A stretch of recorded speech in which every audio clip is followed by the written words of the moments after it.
Hey guys, welcome to another episode of Melvin on the Mic, my podcast set that I'm doing here. And today I'm on the mic with my buddy Patrick Theriot. Patrick and I go back quite a ways, man. I think I was in probably 10th or 11th grade and he was in like 9th or 10th grade. Gonna age us here. So we were about 14 or 15 at the time, so like 20 years, give or take. Have we known each other? Yeah, give or take. Yeah, let's just say that. Yes, we're in the 40s club. Yes. But hey, we look good for 40. I got the hat on right now, and I got the sleepy eyes. But I agree, man. I think we've both maintained ourselves pretty well, especially when you. Oh, I don't want to get anybody mad at me. Sometimes you look back at these pictures from some people that we used to know. Moving on.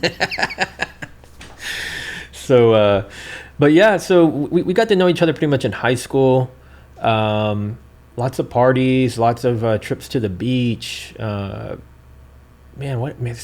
much stuff, dude. Like, and so many collective friends that we have. Like, that's one thing that's interesting to me about Facebook is it says how many mutual friends you have.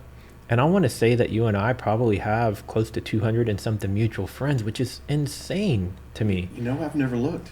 Yeah, I don't necessarily go look for it. It's just that, like, if I'm on your profile for something, it says the number of mutual friends. It will. Yeah. And I use that actually even as a gauge when I get random friend requests sometimes, because I'm like, who is this person? How do I know this person? Especially with the females, because you never know, because their last name can change, right?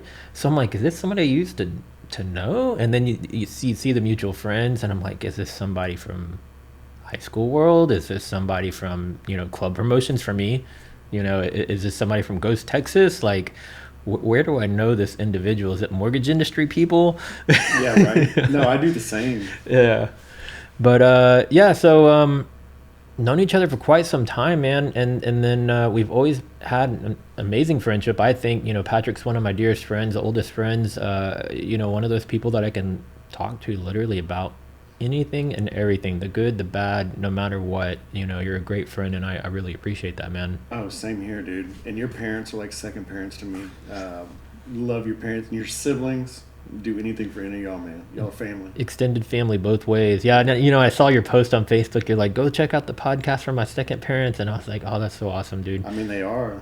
My parents were the first episode of my podcast, and they've been enjoying the responses. So if you guys watch that one, comment on the YouTube video of your thoughts after watching that. I know my mom and dad are enjoying, looking at that.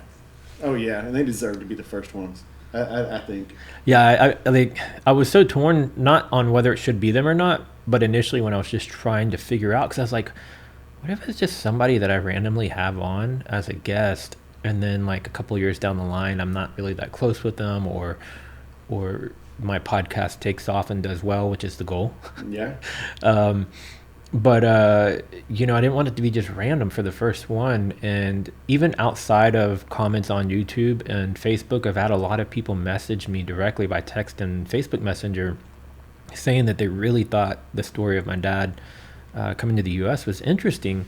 And they're like, when's the next one? I was like, oh crap, man. Like, we haven't even filmed another one yet. so in the back of my head, I'm like, when am I going to arrange that? How am I going to, where do we pick up? Because I feel bad, because I kind of had to fast track my dad on that, because the first time we filmed it, we had some audio issues, but we also, we were like an hour and a half in, and maybe a third of the way into the story that he did in episode 1, right? And so I had to be like, Dad, I love and appreciate that you know everything down to what color shirt somebody was wearing.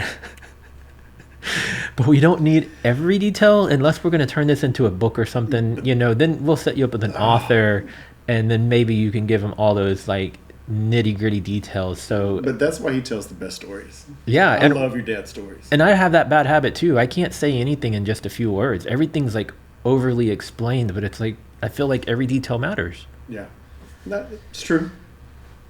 But so beyond high school, it's so weird because it jumps from high school to now. Like, when you don't, like, we didn't go to college together or anything like that. I only did college off and on for a couple years. And then everything in between is just like a blur up until the last like 2 or 3 years or 4 years when we started getting back heavy into Ghost Texas. But before we jump all the way forward to Ghost Texas, I mean, are there some stuff that come top of mind to you on things we've done? I mean, Absolutely. You know what? Speaking of your parents, the parties you used to have at your house. Let's go there. Okay, that's where everybody would go on a Friday, Saturday night, Melvin's house, and your parents are the ones that are out there in the middle of everything, dancing, giving people drinks, snacks, whatever, inviting them to stay the night. I mean, that's why I love your parents. I mean, that's what did it for me. my dad in the Cuban music, you know, put the Cuban song and he'd pull every girl to the dance Oh, floor he's grabbing and the do his hand. little hips. And That's it. That's it. So that's something that comes to mind when we talk about the younger days. it's comical, man, because like I always try to explain to people the size of the parties that I used to have at my house, and I was like, you know, it's kind of hard to tell you. Like I have pictures Don't do justice. in my den. I would turn like we had a full wet bar in my house, and so we would turn that area into like a DJ booth, and then the whole like den kitchen area like was all kind of seamless together. And I have pictures, and you know, just over the tops of the crowd, you can't even count every person that's in there, and that was just who was in the house. I didn't count who was in the backyard. The backyard was what did it. The y'all had a very inviting patio. Let's put it that way. That's what created that patio. That's funny enough is the backyard had that small concrete slab for the patio. And then I started having so many parties that I started noticing when people would come up from the left side of the house up the sidewalk just dead ended into this like little door that went to the garage. Yeah. But beyond that, from there to around the corner into the patio was just grass. And if it was the slightest bit damp or anything, that turned into like a mud pit. Yeah, real quick. So I went to like Home Depot or whatever. I don't even think we had Lowe's back then. I went to Home Depot and bought those, I think they're like 16-inch concrete tiles. Yeah, stepping stones. Stepping stones. Yeah. And sand. And I remember Hans Halverson helped me out with that. Learned to lay brick, and I extended the whole patio from around the side of the house and up to that sidewalk. Yeah. And so that was the beginning of the growth of that patio. And then over the years, my parents both enjoyed it so much that eventually my former brother-in-law extended the roof about 15 feet out from the house, the full length of the house. So it's like 50 foot across. And then my dad decided, you know what, let's pull those pavers back up and let's actually pour concrete slab from end to end.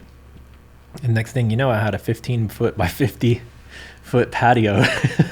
But let's go into more into detail about that, what you just said. Before even that happened, some of your big parties, you would have to rent steam cleaners to clean the carpet because that's how bad it was. That was the pre-tile days before we had tile in the house. I forgot about that, man. Yeah. I had to clean the carpet. Allison made y'all get the tile. Yeah, Tropical Storm Allison, man, that was like a blessing and a curse, right? So that was the second time our house had flooded. The first time was because of lovely city of Houston sewage backup. A manhole or something like that, or a sewer line collapsed, and so it forced everything back through the toilets and into our house from who knows what radius of our neighborhood, and flooded our house with piss, poo, and urine and all kinds of other things. And I remember that my parents had to fight the city on that because the insurance company went ahead and covered it, and then the insurance company had to go into a battle with the city of Houston to get their money back because the city of Houston tried to claim that they're not at fault and all this garbage. But that was the first time we flooded, had to do a bit of a remodel in the home, and we'd gotten new carpet. And so we only had that carpet for a short time frame when Allison came along and actually flooded us the second go around. I remember my mom just being, in tears because she's Devastated. like, we just got all this done and what are we going to do? And so Allison, if you're not from the Houston area, and I'm sure this is probably similar nationwide, but like if the flood line goes up over 12 inches, meaning even if it's only like 2 or 3 inches of water or 4 inches of water, but the water seeps into the sheetrock and goes above 12 inches, Everything from 4 foot down has to be gutted, cabinets, floors, pretty much everything. And so while that was a big setback and a headache, and took like 6 months, my dad had to take leave from work to oversee the project during that time.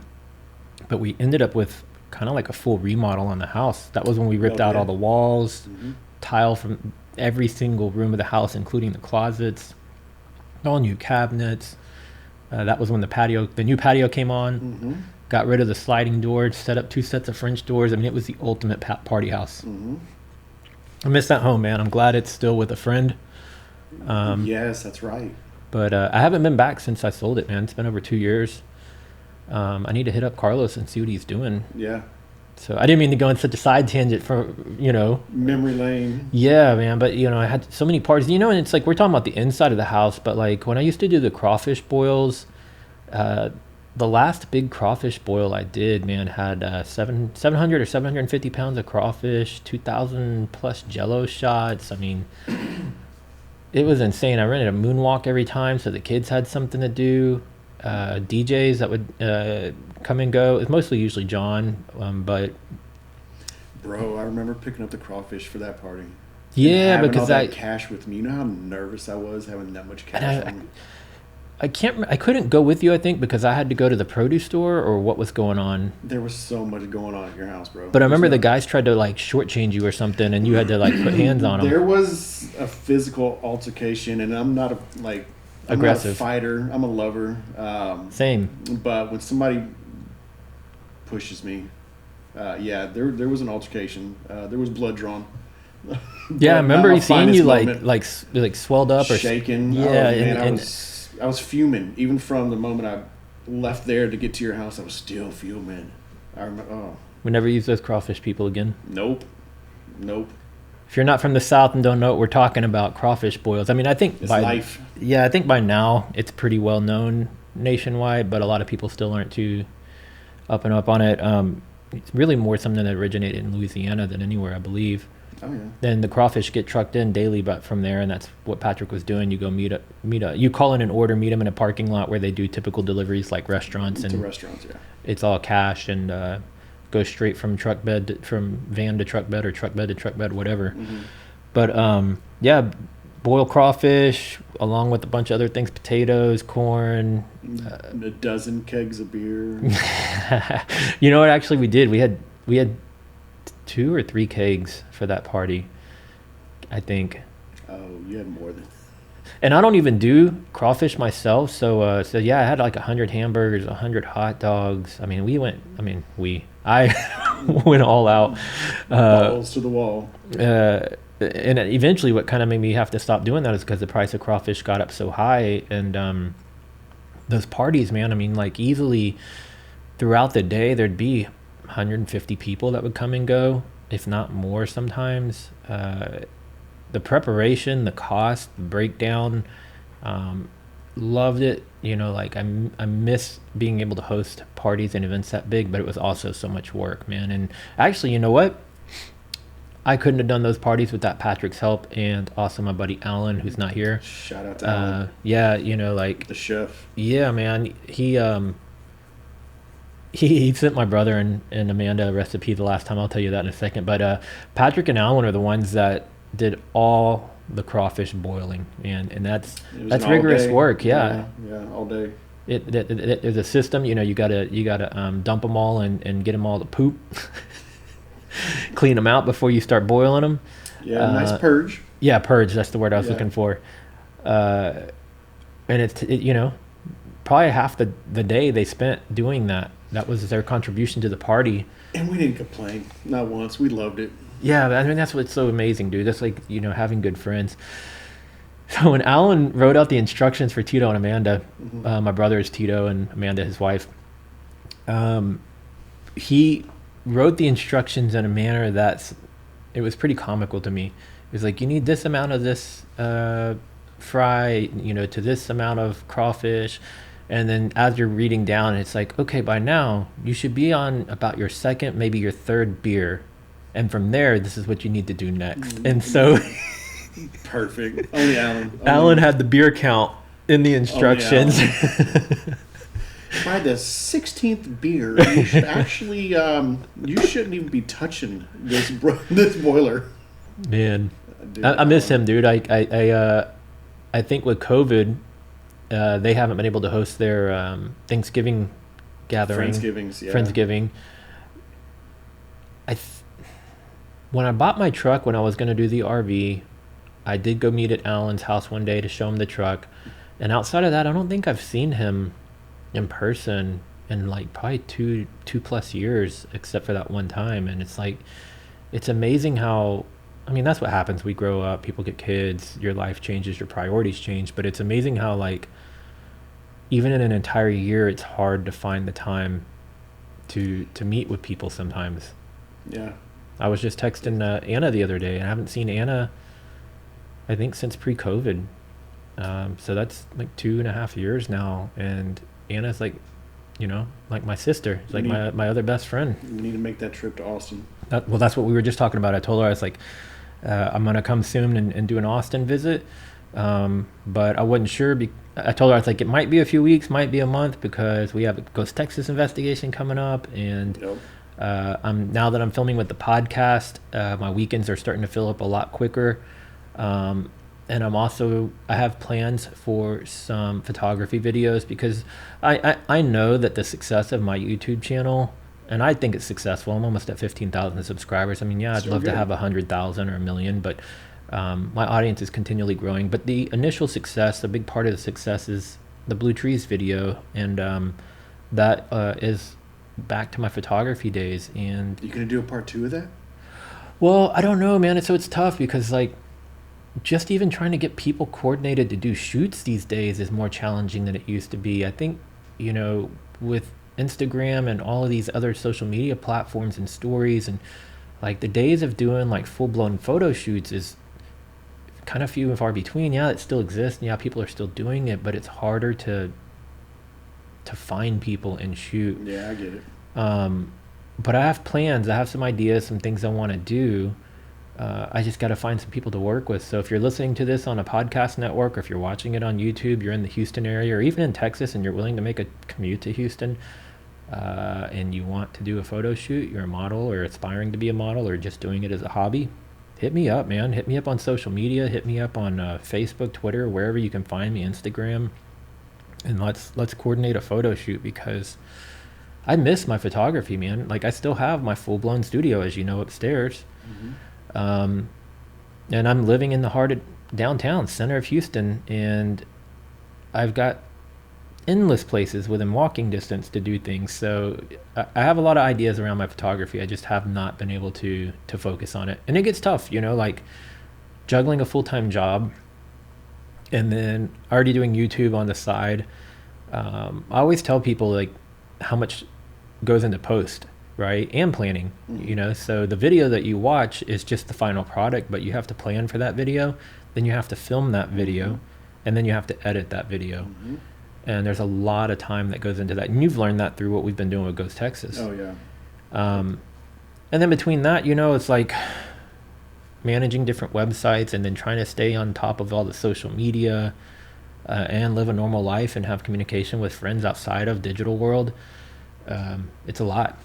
Not enough hours in the day, I'm telling you. There is not, man. There is not enough time in the day to do everything we want to do. That's why you can't, you know. And still hold down the 9 to 5. Yeah. It's like,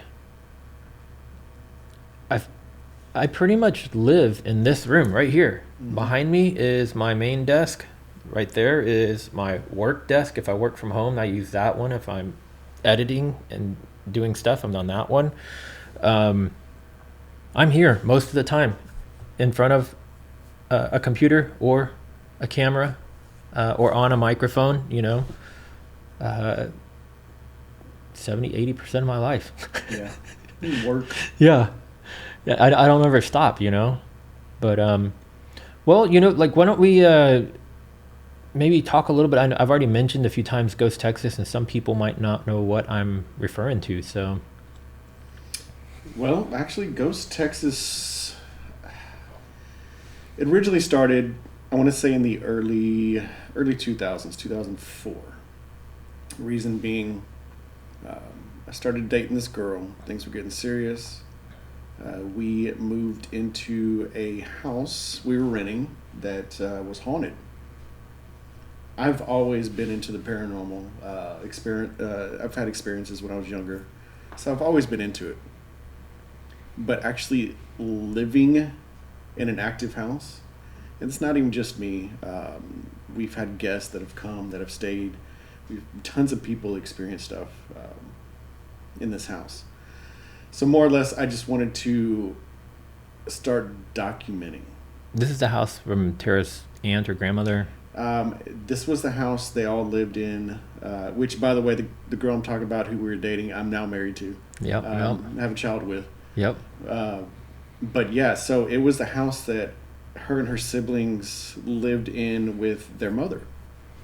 For Houston people, what neighborhood was that again? This was Oak Forest area. Okay. I was like, I kept wanting to say Garden Oaks, and I was like, I know it's not Garden Oaks. I know it's not Garden Oaks. Close to Garden Oaks, but yeah, Oak Forest area.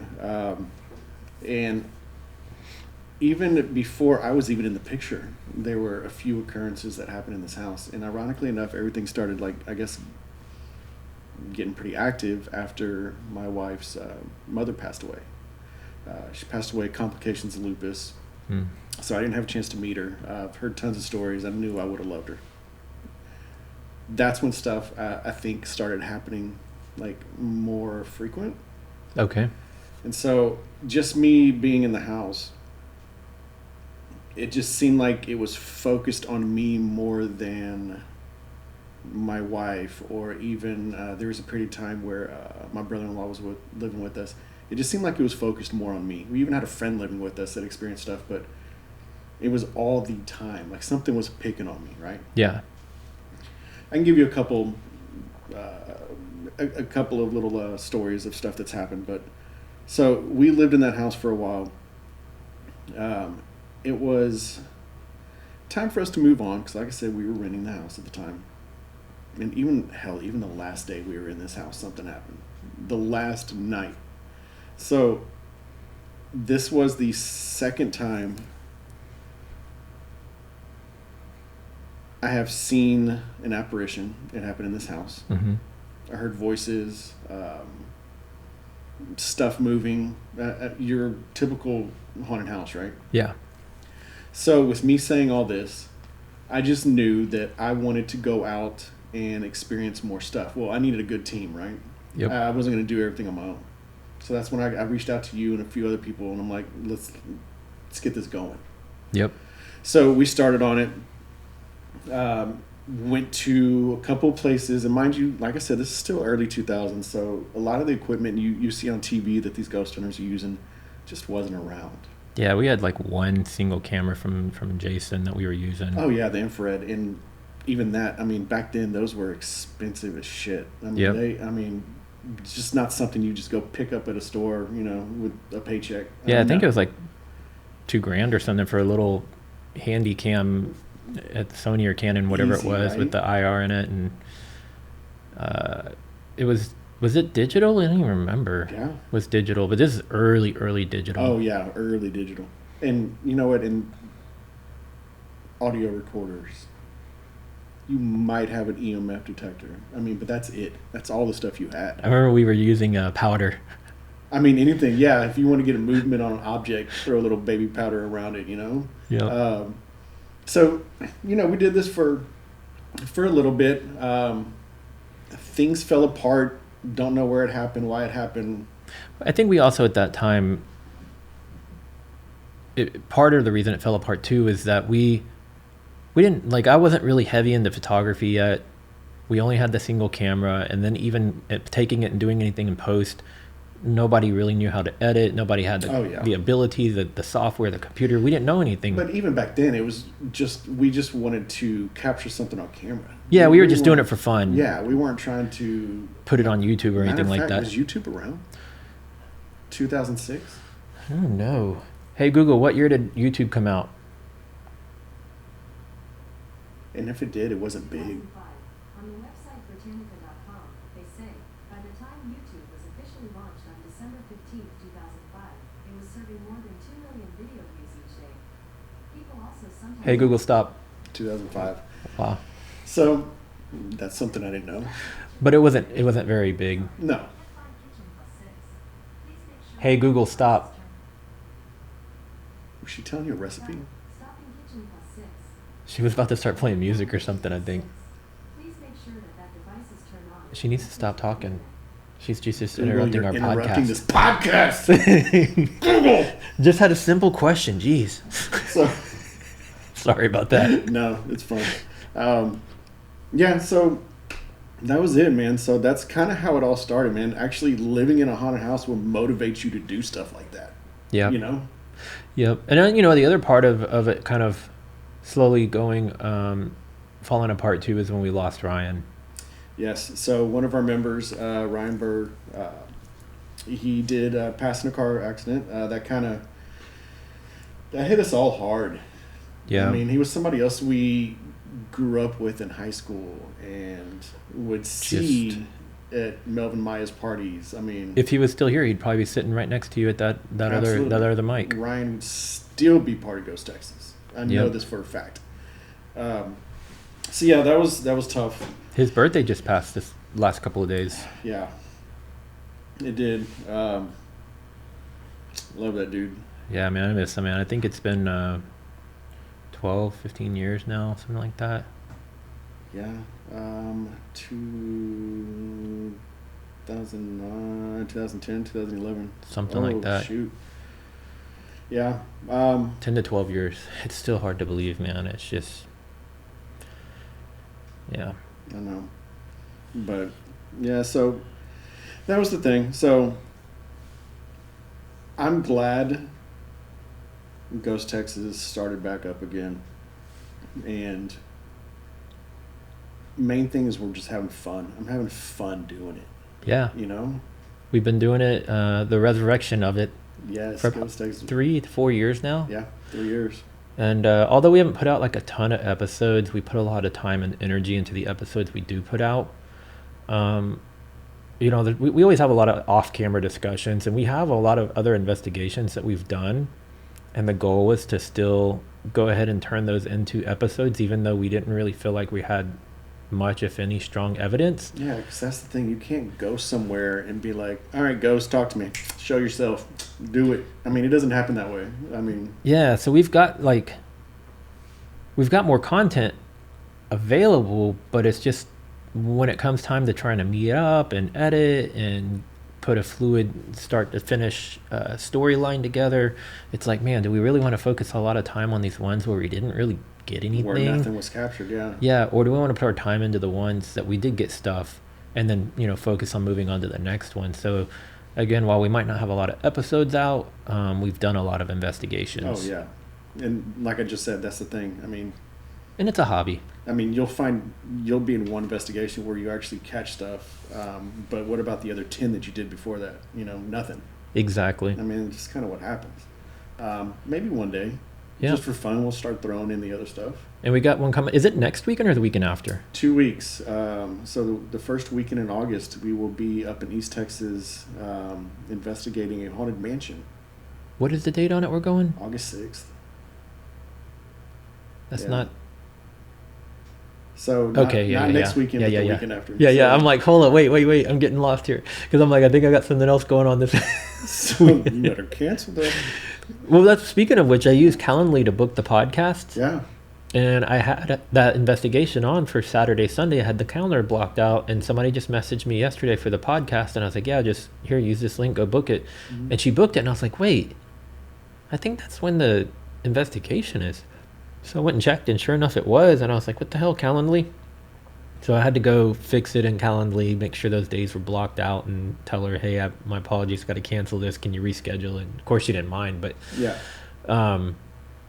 so I knew it was coming up in the next week or two. I just couldn't remember for sure. Yep, going to Palestine, Texas. Yeah, so that's the Bauer Mansion, correct? Yes. So I learned something about that, okay? In part to the videos that you sent me, but then I also went and just did Bauer Mansion search on Google. On YouTube, and there's another Bauer Mansion somewhere else. I think Ohio or somewhere in the Midwest, or Mideast or whatever. But yeah, I noticed that too. Because it's like, initially I was like, man, they really did a big remodel on it. You know, it looks really different. And then I was like, wait, this isn't the same freaking house. I said the same thing, and I was like, wait a minute, hold on, this house is way too big, because the one up north is like, it's massive compared to this one. Yeah. Now, So- the Palestine one, they've been renovating. The daughter that's been doing the YouTube channel, I did actually go and watch all of those like a week ago. Yeah. And so it's pretty cool to see what they've done with the property. Oh, I'm anxious to see it in person, and to do the investigation. So, but you know what, we should actually chat a little bit about, I don't know, maybe some of the investigations we've done, and some of the places maybe we want to go. Probably right now our most successful video on our channel is Martha's Chapel Cemetery. And why don't you tell everybody where that is? Yeah, so that's like north of Houston. If you're going 45 north, I think it's exit maybe around 100 to 105, give or take, because I know that Sam Houston, the college, is at like 116 to 119, and it's only like a few exits before that. Yeah. You know, past the big Sam Houston statue, the big, whatever, 50-foot statue that's there. And it is on the west side of 45. Patrick actually found that place, and actually, you know what? Patrick's found pretty much most of the places. Ghost nerd. But yeah, like initially that wasn't even really going to be like an investigation. It was kind of like, let's just go check this place out. I mean, we did an investigation the night before, remember?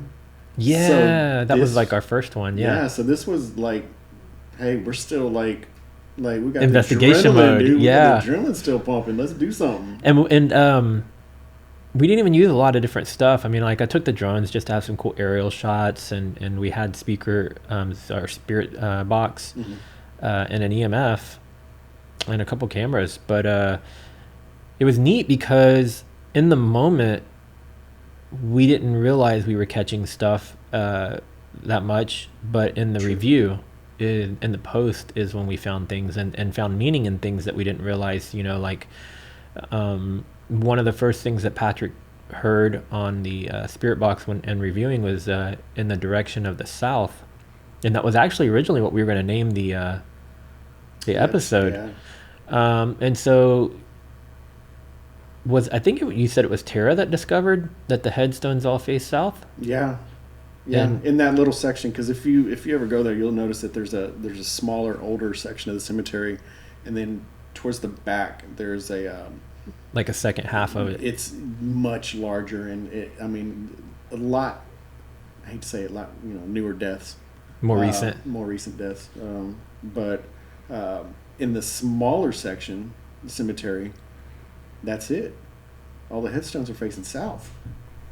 Yeah, so we didn't know if that, of any significance of anything. We didn't know what in the direction of the south meant.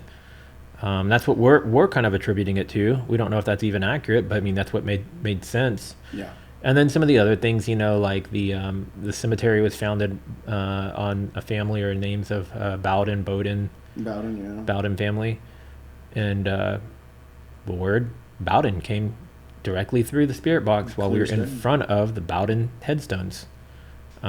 So just interesting things like that, So if you're listening to this and you're not into paranormal, or you're kind of on the fence or down the middle, I find myself on both sides sometimes. Me too. When I watch the ones on TV, they frustrate me a bit because although they're entertaining, I feel like they're quite hokey as well. And they take people who maybe are on the fence and could potentially turn them to disbelievers because it is, I don't know. It's not that it's overproduced. It's just, it's like they force something in every episode in order to get the views, right? So if you ask me, do you believe or don't you believe? I always tell people that we've experienced a lot of things that we do not have an explanation for and cannot make sense of, and it's more than just a coincidence. So it's got to be something. And if you believe in heaven, then you should be believing in hell. And if you believe in hell, then you should believe in spirits, right? So everybody has their own beliefs. I'm not trying to convince anybody to believe one way or the other. But yeah, that's kind of my stance on it is like, there's just too many things we've experienced that we cannot explain. And so what is it? I don't know. Is it a spirit? I can't tell you yes or no firmly what it is because I don't know. Yeah. So that's and, my thoughts and on I'm it. the first one to be, to try to rationalize, try to figure out, the scientific side of it. But I mean, and that's why I agree with you. It's like I am and I'm not. I am because I've had way too many experiences where, I have to be a believer. Yeah. I've seen things that nobody has, but it's like I also know that there's scientific evidence for a lot of stuff that happens. Yeah. For me, the gel was probably one of our most successful investigations, in my opinion. That's the old San Jacinto County Jail in Cold Spring, Texas. And we visited there, well, on episodes, we visited there twice, but we've actually been back there 2 other times. Oh, because maybe even 3. Well, because we went to film the ATI. Yeah. With me, you, and Morgan. Yeah. And then we went a 4th time with my brother and my nephew. So I guess so, yeah. That was like everybody else is like, hey, it's Thanksgiving weekend, let's spend time with family and go shopping on Black Friday. And we were like, let's book a jail and go stay the night. Let's spend the night in a haunted jail. And, that sounds better. Yeah, so me and Patrick, my brother, and my nephew, and we haven't really done anything with that footage yet. Like I said, time gets the best of us sometimes. But yeah, so where I was going with that though, and aside from the disembodied voices and things we've captured, which were very good evidence as well, what really got me was when we were in the schoolhouse and we've been trying the Estes method of the spirit box. So what that means is that somebody puts on headphones, literally like these headphones I'm wearing, and we have the spirit box fed into it and they're blindfolded. So the only thing they can hear is what's coming through the spirit box. The static, yeah. And they can't see anyone else in the room or hear anyone else in the room. And then the people in the room are asking questions, and then the person with the headphones verbalizes anything they hear coming through. Mm-hmm. And we had done, a handful of attempts in the jail. We got, nothing really stellar. We got a little bit of response here and there. A few things that kind of lined up and made some sense. Mm-hmm. But the schoolhouse... and it was me that had the headphones on, and it just became very active, very, very active.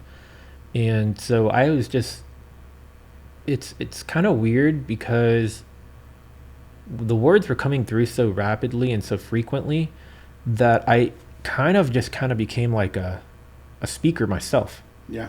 And so without even realizing it, the tone, the emphasis on the words, everything, I was just kind of like almost sort of channeling it straight through me. So if it sounded aggressive, I was speaking it aggressively. Well, and that's the idea. Yes. That's it. And so it was like things were happening so fast and I was saying things so rapidly that I didn't even have enough time to process really if what I was saying even kind of made any sense. Like every now and then I'm kind of like, this sounds like a series of words or sentences or something, like it's going a direction, but I have no clue what's going on because I can't hear the people on the other. And in this instance, it was Patrick Morgan and then the host of, oh my God, I feel bad. I'm drawing a blank. You're thinking of Clay. Yes, Clay yes. was in there with us Yeah. at the time.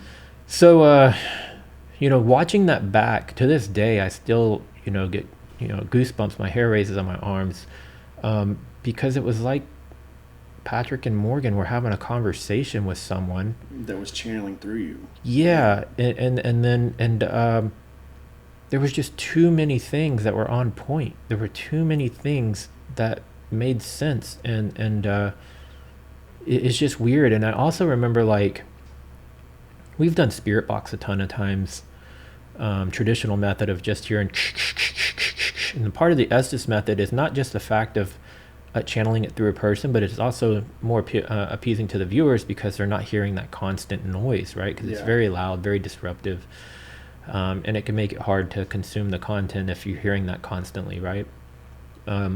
But I remember I felt incredibly drained after that session. Granted, it was 2 o'clock in the morning or something like that. But that's normal for me. I'm an insomniac, you know, like being up at that hour is not a big deal to me. Leading up to that, I felt like energetic, felt normal, felt fine. After we were done there and actually, you know, we all took our turns and wrapped up and left the schoolhouse, I felt like every ounce of energy had just been sucked out of me. And I'm like thinking, God, we still got to break down all this equipment. Yes. And I'm just dead. And then also have to drive back to Houston. So like, long story short, that one for me is one of the most compelling things that we've done that really kind of like puts me a little bit more in the belief than the disbelief. That was definitely the, I'm not even going to say scariest, but that, I mean, just everything that was going on in that schoolhouse, it was just, is this really happening? You know? Yeah. And seeing you and Morgan got a different experience because y'all were seeing it in real time. Mm-hmm. And so y'all are like, no, we're not going to do that. And then I was like, do it, just do it. I mean, matter of fact, yeah, that clip, there's a clip of Morgan and Clay both looking at me when you were saying all this. Like in disbelief. Like, there's a little bit of, you know, I want to say Morgan and probably myself, just terrified. And Clay just confused, like, what the hell is going on? Yeah. And I didn't know what was going on. Like I said, I was just repeating what I was hearing. Yeah. So yeah, that was a really odd moment. If you guys aren't familiar with the spirit box is, let me do a quick rundown of that. If you remember old school in the car radio, you'd hit seek or scan or whatever, and it's like scans to the next station, to the next station, to the next station, to the next station. Well, imagine basically like a little handheld radio that's doing that. So it's like going as it goes through each station frequency that's available. But then we scan in reverse, right? We don't even scan forward, we scan in reverse. And then we take turns asking questions, right? So if you get a response and the stations are changing, each time you hear that, that's another change, another change, another change, another change, another change. And words are coming through. There's no way that more words should be able to come through across multiple frequencies consecutively. And right? in reverse, right? And in reverse, yeah. So now the words aren't being played in reverse, but they would be in reverse order, right? They would. So so that's what a spirit box is it we remove the antenna so that we can avoid any interference from like radio. But yeah, so it's just constantly, that was what was in my headset and that was a long session. I want to say like 15 minutes or something like that. That was because we didn't want it to stop. I mean, yeah. We're so intelligent. We didn't want it to stop. And so I'm just hearing that. So you start to almost kind of go in a trance where you can't see anything. You start to tune everything out. Mm-hmm. And even though the is there, that almost becomes silence. And you only hear the words. That's how it felt like for me anyways. That's how I felt. Ditto. So yeah, so that's what spirit box is. So it's basically radio frequency. And so when the words start coming through, the idea is that the spirits are using their energy to push their words through this, almost like a digital Ouija board, if you would say. I don't really like to mess with Ouija boards. I think that's a little bit more risky. But yeah, so that's kind of what that means. So what we're doing. It really is. And I don't know if you remember, but even that night, there were times where we were hearing like conversations. There were many people trying to come through and say stuff. So it's like you had to like really listen and pick what you heard. You know, yeah. There's like 3 or 4 spirits, or I don't know, just talking different over voices. Each other. Yeah. So when it was doing the do it now, it was like it wasn't just one person. It was like multiple voices talking over each other and became aggressive.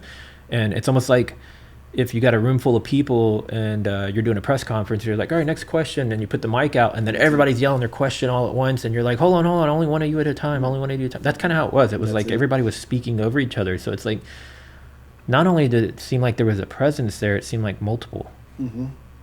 And you know what? I got to be honest. Even my favorite spirit box response would have to be episode 1 at your sister's. Yeah. When I was holding it and I was asking, okay, what am I holding in my hand right now? and through the radio came voice box radio. Yeah. Voice box radio. How the hell? I don't know. So from this day, that's still probably one of my favorite pieces. Actually, one of my other favorite ones was that. Okay, so that response, that's when we were in my niece's room, right? Yes. Okay, but what about when we first started recording?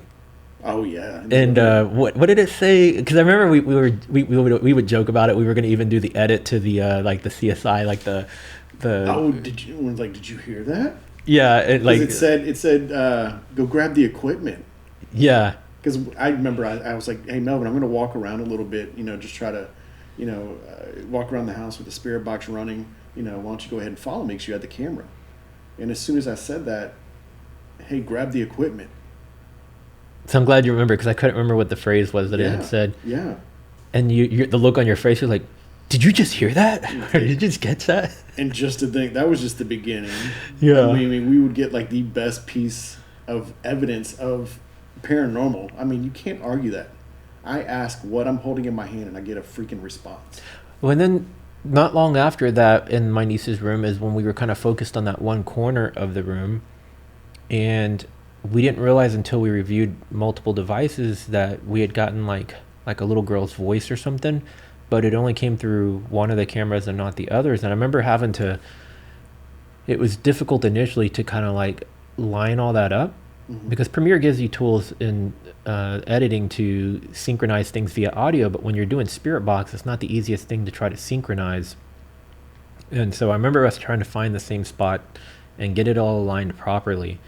And then the camera that was facing the corner isn't the one that got it. It was one of the cameras that was filming me from behind, and that girl's voice came through, and I can't remember what it said, but we were going back and forth with some questions because the EMF was going off.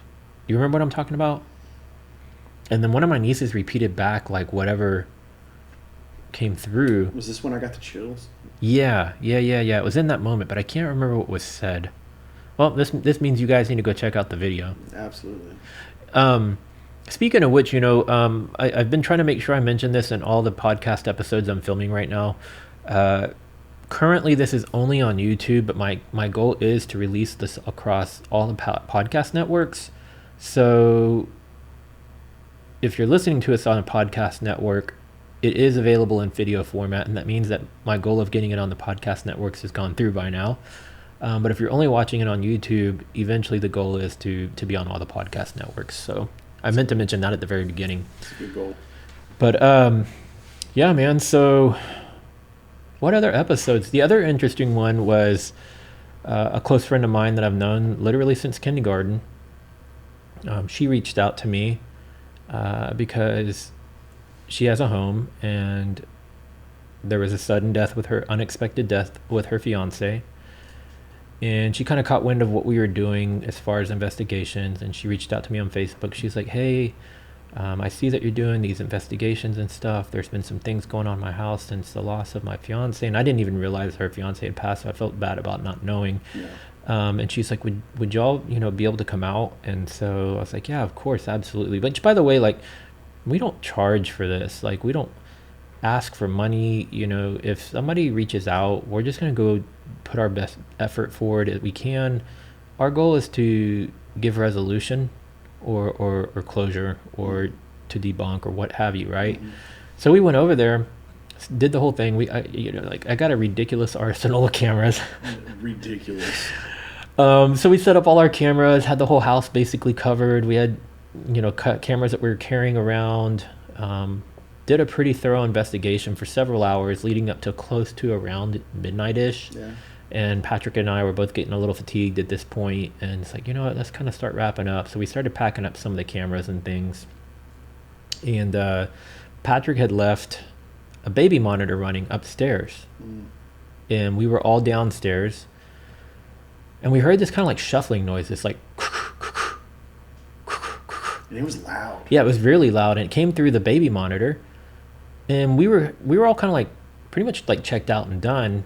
And we were just talking downstairs in the kitchen area, and there was like 3 or 4 of us down there. And it was kind of weird because like when that noise came through, it's almost like everybody kind of was like, what was that? Yeah. It's like we all kind of simultaneously heard it.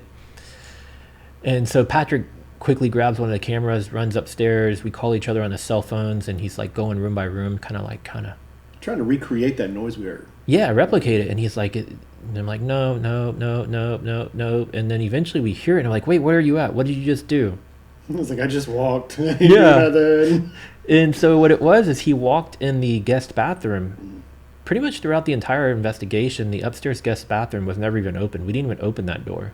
We didn't have cameras in that room.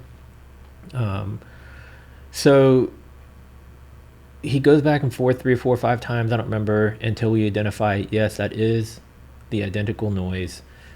So I grabbed a camera, grabbed Spirit Box, and we ran upstairs in that bathroom, started back up with the investigation. And we got a lot of... Yo, that's where we got the second best Spirit Box response. Yeah. That's right. When I was in the shower? Yes. Yeah. I can't remember what it said. Please take a shower. Yeah, please take a shower. As soon as you walked in there, it's like, the shower. I stepped into the shower, and it's like, please take a shower, or take a shower, or something like that. Yeah, please take a shower. And we're like, what the? What was funny is we had like 3 or 4 different cameras running in this one little bathroom. Yes, and it was little. Yeah, and so like the turnaround, you got like every angle of me looking at Patrick looking at me, and like in disbelief, like what? To bump stuff over. Yeah, like what the hell did we just hear? So that ended up progressing into a very heartfelt moment. Yeah. And some closure for both her and her fiance's father. So. Yeah, man, it's interesting because again we kind of do this as a hobby, just to explore, but in some instances we're also helping people. Speaking of which, there's the one I mentioned to you recently, about a month or 2 ago, but I think actually that they just put their house on the market, so maybe they decided not to do anything investigation wise. Well, that might be the best time to do it. Yeah. We'll have to do it to reach out because there's all kinds of different emotions, well, the thing that would be difficult is we would need to go in there on a weekend. Most ideal time to have open houses are going to be on the weekend. Yeah. So I don't know, but that would be another moment to help give closure to a close friend that I've known for 20 years also probably, and her sister passed away in that home unexpectedly, and they started having some strange occurrences in the last couple of months, and kind of had reason to believe that it potentially could be her sister or something a little bit more sinister, which could have not want to say led to the death of her sister, but kind of part of it or something like that. Yeah. Yeah, so I don't know. That may or may not be coming up. I just kind of remembered about that right now while we were chatting. We've got a few other ones that, again, we want to be able to help people, but sometimes it's coordinating. There's the one that was the other friend of my sister's, and it was out in that home that was formerly a funeral home, I believe. Up in Alaska, Texas. Yeah, and they converted it into a residence, and then it was also a mishmash of like 3 or 4 different houses that all got pieced together and turned into one single home.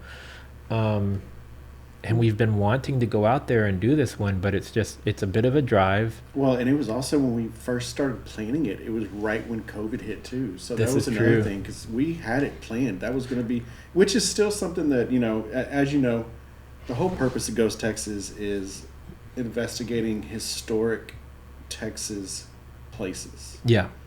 Not necessarily residences, stuff like that. But guess what? If your residence is a historic home like hers, we want to jump on that. Yeah. I mean, that home is over 100 years old.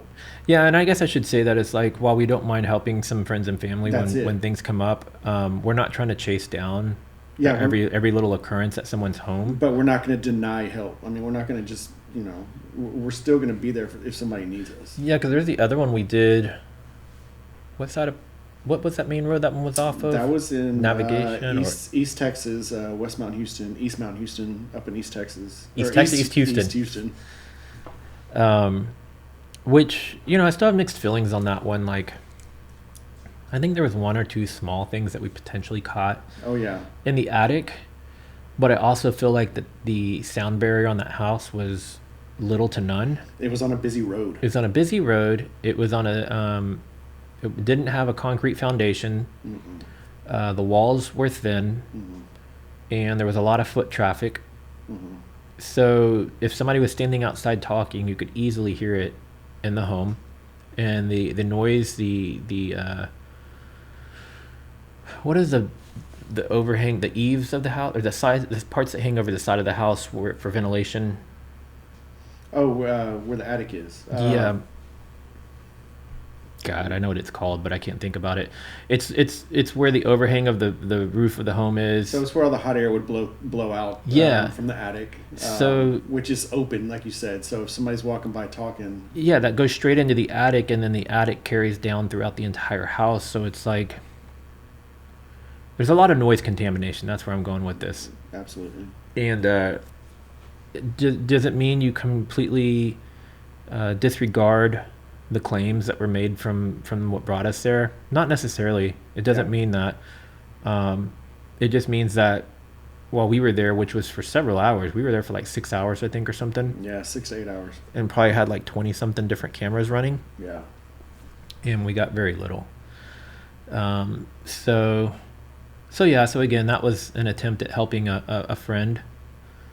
I mean, like we said earlier, I mean, there's tons of places we go to, and unfortunately, I mean, ghosts don't want to participate. The sports bar.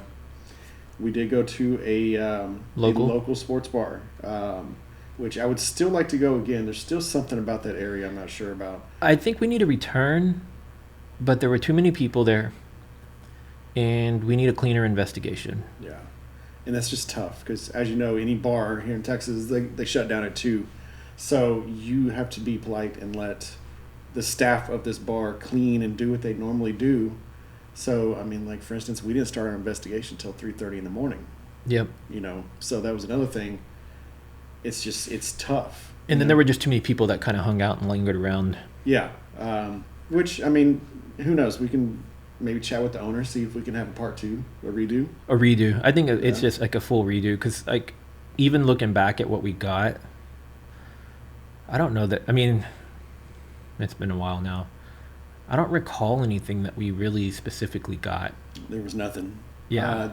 Like you said, noise contamination. And what led us there, though, was very interesting footage. Yeah, something in the kitchen. There, some items that were on a shelf being thrown off multiple times, multiple days. Yeah, and then claims from employees there. Yeah. So, you know. So if you ever go to a restaurant or whatever, and they have like the pretty large size metal cooking bowls or mixing bowls, they were like kind of stacked up into each other on a shelf, and they have video where they kind of just flew off the wall. It wasn't like they just fell down. It was like they projected off the wall. And that was one thing we were able to show when we visited, is every side of that wall, everything kind of around there, to show, yeah, like you can bang that wall as hard as you want and nothing's coming off of it. Nothing. And there's really no reason that should have flown off the wall like it did. Mm-mm. So that was the reason, like you said, the reason we even entertained the idea of that, and just some of the stories the employees had. Yeah. You just couldn't ignore. Yeah, and wasn't it, because we didn't want to mention the name, but wasn't there someone that passed away in the bar or the bathroom or something like that, or was it an employee or a regular? Somebody did pass away, not in the bar, but somebody who, and I don't want to give too much away, just respect from the owners, because the owners really didn't want us to bring this up, but it was somebody who was involved with the bar who passed away. Like a former employee or something like that. Not in the bar, but I think I want to say on the way home, maybe. Yeah, I can't remember the details, to be honest. But that was the main thing. Somebody who just loved that place and was always at that place. Now, could it have been that person that was causing all the havoc and mayhem? I have no idea. I don't know. Yeah, so, initially I wasn't expecting this to go so far into the Ghost Texas stuff, which I'm fine with it, but if you're listening to this podcast or watching it, primarily our goal is to stick with Texas, which is why we came up with the name Ghost Texas. But if you're in Texas and you're a business owner, and have experienced something that you might want somebody to come take a look at, we'd be happy to, especially if it's something more on the historical side. So we're always looking to get our foot in the door at some of these places that we want to visit. There's a number of places in Galveston we would love to go to, but some of them getting access to is not the easiest. Hotels, what are some of the other places? Churches or old abandoned hospitals. You have just some of the buildings that are known hotspots for paranormal activity that are being rented out to investigators like us. I mean, like the oh god, it's with an E, lofts. The ones over here that used to be like a burial ground, and then it was a hospital, and then the hospital was turned into. So the old Jefferson Davis Hospital, that's now the artist lofts. Yeah, I feel like it starts with an E. I just can't think of the name of it. Yeah, that's another place downtown that's reportedly haunted. Yeah, it'd be cool to go in there. So if you guys have access to these places or have experienced things at some of these places and would like an investigation, hit us up, man. Oh yeah. I'm gonna put all of the Ghost Texas socials in the video description, but literally you can just go to ghosttexas.com and you can find all of our information there. We're on Facebook, Twitter, Instagram, even recently TikTok. I don't think we have TikTok content out yet, but you can hit us up on there. We will next week. Yeah. YouTube, if it's not Ghost Texas, then it's follow Ghost TX across social media. That's it. So, well, man, I think this is kind of a good spot to kind of, tie things up, unless there's anything else you wanted to chat about. That's it, man. Yeah. I'm just excited to be here and talk to you, bro. Yeah, man, I appreciate you coming on, and I'm sure we can do more of these because there's so much that we could talk about. We barely touched the surface. I mean, 30 years of friendship, that's a lot. Well, don't make us in our 50s. 20 years of friendship. I mean, unless you're fast forwarding to 10 years from now. It's almost 30 years of friendship. Yeah, no, I know. I'm just messing with you. I know it's ugly to say. Yeah. It came out. Well, guys, we're going to go ahead and wrap it up here. If you're on YouTube and you're watching this, please like, comment, subscribe, and share this video. The likes, the comments really do help the algorithms for us to show up in there. And I don't know what all the things you're supposed to do are yet if you're on a podcast. So if it means subscribing or downloading or commenting or sharing, I don't really know. But do all the podcast things that you're supposed to do. Yeah, do it all. I mean, don't pick one. Do them all. Exactly. And if this is the first time you've come across me, whether it's on podcast or YouTube, go check out my YouTube channel. Everything across social media is at Melvin Maya. You can find me pretty much anywhere. Check out some of my videos, do reaction videos, travel videos. If you like jigsaw puzzles, I do time-lapse videos of that. I know it's not real exciting.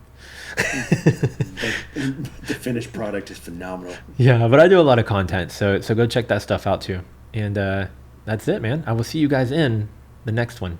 Later.